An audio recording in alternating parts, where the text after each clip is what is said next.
An anti-war film is a movie themed around the complete futility of war and the horrible effects it has had and can have on people. It kills, it destroys, it separates, and it affects most of, if not everyone involved, negatively. Yet despite the vast amount of movies depicting the horrors of war, there has been quite a lot of discourse surrounding what actually counts as being anti-war. François Truffaut, one of the founders of the French New Wave film movement, argued that there is no such thing as an anti-war film, because it will inevitably end up glorifying it. Up-and-coming film director Steven Spielberg, you might have heard of him, said the opposite, that every war movie, good or bad, is an anti-war movie. While I see where they are coming from, I disagree with both arguments, especially Spielberg's argument that all war movies are anti-war, in spite of them being good or bad. Because a bad anti-war film, to me, would suggest that it doesn't achieve what it sets out to do. So if it doesn't succeed in presenting an anti-war message, then how can it be an anti-war film? And how do you even make a good anti-war film to begin with? Well, the answer depends a lot on what you as a viewer take out of the film, but I believe it takes more than just showing the horrors of war to truly be worthy of such a label. We can take Steven Spielberg's critically acclaimed war movie, Saving Private Ryan, as an example of this. The film is very effective in showcasing the hardships of being trapped in an active war zone, and the harrowing battle during the storming of Omaha Beach alone is enough to show one of the worst aspects of war in terrifying detail. The characters we follow are also just normal people who only see Ryan, the man they are sent out to rescue, as a means to an end, a way for them to be returned home. These aspects are very clearly anti-war, but yet the movie also showcases heroism, camaraderie, valiance, and patriotism. The movie literally opens with a shot of the American flag, and it presents the soldiers who fought in World War II as people to be proud of, which is a valid thing to do, but it means that the movie also glorifies these aspects of that war. Many of these things are what I think makes the movie as great as it is, but these same things are also what makes Saving Private Ryan, in my opinion, not an anti-war film.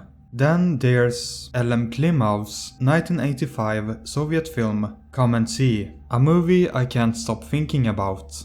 Come and See follows the journey of a Belarusian boy named Fliora during the German occupation of Belarus in World War II. Hoping to escape the harsh life in his village, he joins up with the local partisans to fight back against the German soldiers, to his mother's dismay. He is eager to help, but is forced to do menial work around the partisan camp. But when the time comes to head out and fight, Fliora is left behind, and minutes after, the camp is attacked.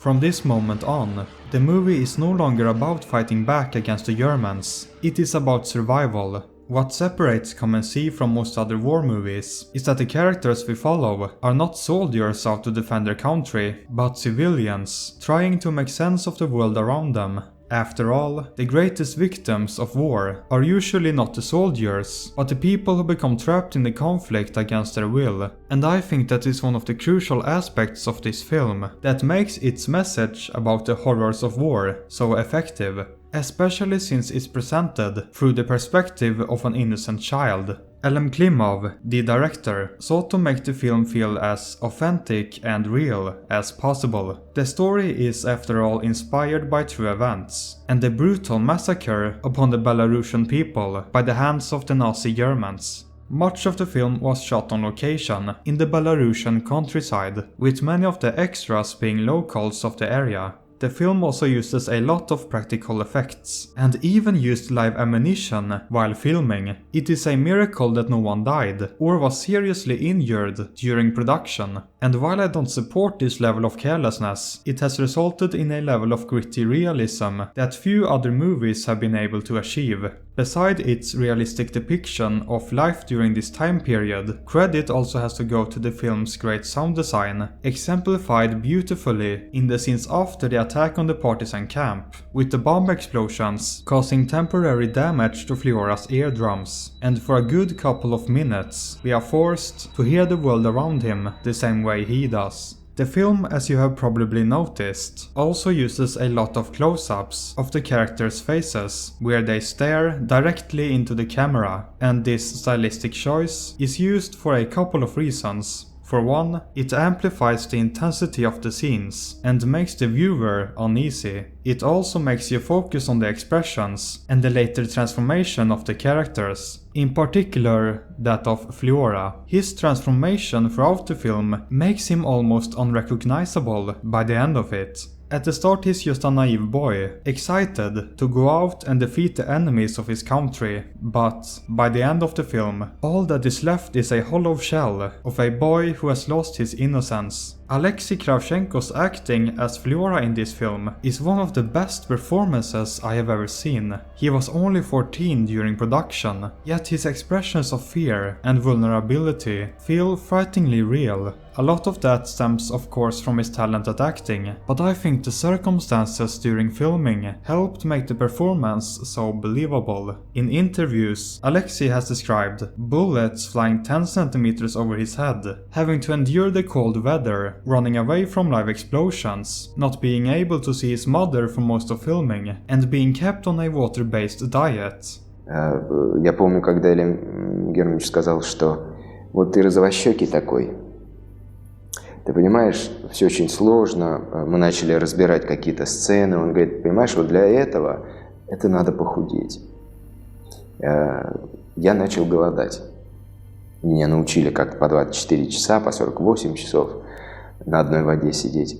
Despite the questionable treatment he suffered, he is still an actor to this day, and overall describes his experience on set as quite positive, which I am very thankful for, because going by his performance alone, one would think it had scarred him for life. But it's clear that it left an impression on him. There is no ray of sunshine at any point in Come and See, even when, at first glance, it might seem that way. The title is derived from chapter 6 in the book of Revelation that says, "And when he had opened the fourth seal, I heard the voice of the fourth beast say, 'Come and see.' And I looked, and behold a pale horse, and his name that sat on him was Death. And hell followed with him, and power was given unto them over the fourth part of the earth, to kill with sword, and with hunger, and with death, and with the beasts of the earth." The world presented in Come and See very much deserves to be called Hell on Earth, and the characters look at you as if to say,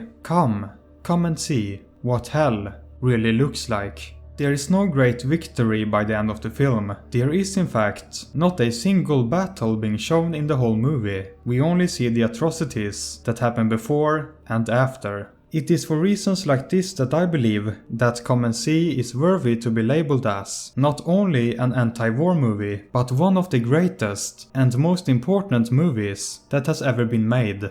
It is therefore something I highly recommend you watch, especially since, as of making this video, it has now been 80 years since the end of World War II, and it's through movies like this that we can be reminded why the atrocities committed should never happen again. If you do want to watch the movie, the production company behind it, Mosfilm, has made the entire movie watchable on YouTube. Just bear in mind that it will most likely ruin your entire day. With all of that said, thanks for watching.